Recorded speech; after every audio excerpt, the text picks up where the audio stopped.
I'm Andy Seeley, the CEO of Creatively Disruptive, and I'm just chatting with Melanie from Apex Gymnastics. And Melanie's having a lot of success with her virtual classes and getting some engagement. So, Melanie, kind of what stuff is happening? What are you doing, and what kind of feedback are you getting from your parents?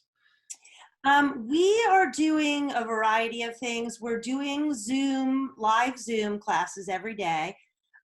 We run 3 or 4 different groups a day.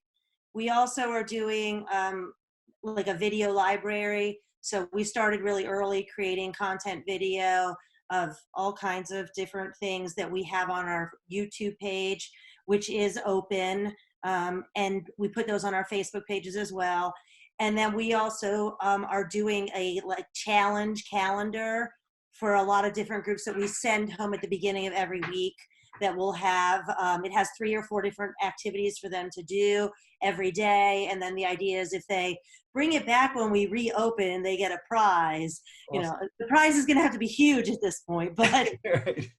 so basically 3 different things: something on paper that they can print out and do work on at home, something that they can access whenever they want in terms of video content, and then something that they can log in and have a live interaction. Awesome. And how many kids have you been getting engaging with you in this program?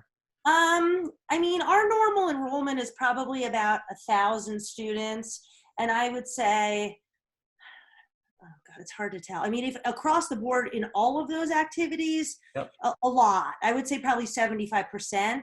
Wow. Um, Simply, I mean, they don't all do the Zoom because that's not available to everyone. They don't all do, everything. But in general, we've gotten a lot of really positive feedback. And then because some of our videos, all of our video content that is not live, we make available to anyone. And so we've also posted it on Facebook pages that are open pages, and basically said, like, everybody's going crazy. Share this with your friends or your neighbors or anyone that needs something to do with their kids.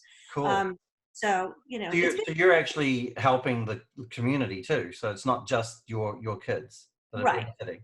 I mean, they're all potential customers later in life. Right. So our thought is, if my children were little, and they are not anymore, but if they were, young, I would kill for anybody that was sharing anything that they could do. Right. That's something that's really good to hear that you're doing that, because that's something we are recommending all of our clients and everybody in the gymnastics marketing group. Is it's an opportunity right now to build really goodwill with your community. Sure. And because it's really going to be important for you and other gyms to kind of open up to a bang and not like a stagger, right? You want lots of new people coming and saying, hey, how do I join up, that maybe didn't. And I think you have an opportunity now, and sounds like you're doing a really good job. So couple of last questions. How long are your classes typically? Are they kind of shorter than normal, or are they kind of regular size? What do you? No, they're shorter for sure, and they're not done like by the child's teacher necessarily. Yep. Like we have a gym kids, we call it gym kids, which is basically preschool gymnastics, preschool age. Yep. So we're doing like a gym kids class, several days a week, and a class that's normally 50 minutes is only 30 minutes. Great. But they don't, if they paid their tuition, they have access to the class. Yeah. And actually in May, we're going to a different kind of setup where if they don't pay their tuition, they still will have access to the class if they were a customer in good standing prior to the coronavirus. Because Yep. I don't want to take that away from these kids. They have like so little normalcy right now.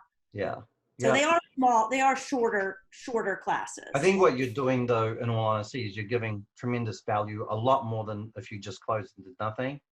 And Absolutely. I think you're a testament to, whilst your location is closed, your program doesn't need to be, and your service to your kids and your parents and your community can still continue. And I think that's really, really important. So, well, thanks, Melanie. I think that's really good stuff. I'm going to share that. We'll share that with the local community, and anybody out there who's watching this, please really buy into the fact that just because your gym is closed doesn't mean your program has to. There's a reason why you got into gymnastics, and I bet you it wasn't because you wanted to become a millionaire. It was because you love kids and you love helping them and growing them, and that doesn't need to stop. And I actually believe that if you go back to the reason why you got into gymnastics and the heart and soul that you guys put into it, and show your communities it, that will actually prove to be a benefit to you when you reopen. Because it's, I don't think the communities realize how much love that you gym owners have for the sport and for the kids that you have. So, thank you so much for sharing, Melanie. That was really, really good. All right, great. Thank you.